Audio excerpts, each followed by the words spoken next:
Carlo Ancelotti fait face à un nouveau casse-tête à la tête du Real Madrid. À quelques jours seulement de la grande finale intercontinentale contre Pachuca, l'entraîneur italien ne sait toujours pas s'il pourra compter sur Kylian Mbappé, qui souffre d'une blessure le rendant incertain pour ce match décisif. L'absence de la star française pourrait bouleverser complètement la stratégie de jeu des Merengues et mettre encore plus de pression sur Vinicius Junior et Rodrigo, qui devront probablement assumer l'entière responsabilité offensive pendant 2 mi-temps.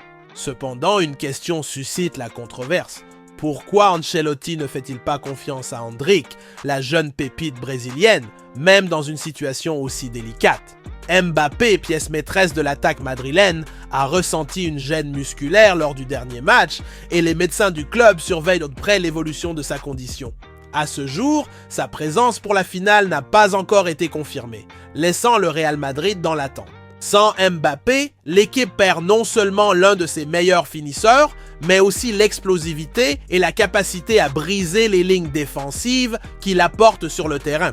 Pour Ancelotti, l'incertitude autour de la star française constitue un immense problème tactique, d'autant plus face à un adversaire comme Pachuca qui a remporté la Ligue des champions de la CONCACAF et arrive en pleine confiance pour cette finale. Si l'absence de Mbappé est confirmée, Ancelotti devra se tourner vers le duo Vinicius Junior et Rodrigo, obligeant les deux joueurs à disputer 90 minutes sans relâche. Vinicius, qui porte déjà souvent le poids d'être le principal atout offensif de l'équipe, devra encore une fois endosser le rôle de leader. Cependant, la décision de ne pas utiliser Endrick, jeune prodige recruté avec le statut de future star, suscite des critiques parmi les supporters et les commentateurs. Beaucoup se demandent si Ancelotti ne fait pas preuve d'un excès de prudence en refusant de donner du temps de jeu aux jeunes joueurs à un moment aussi crucial. Pour Vinicius Junior, la situation représente un énorme défi. En plus d'être le joueur offensif le plus dangereux, il devra faire face à une défense resserrée et à l'éventuel épuisement accumulé.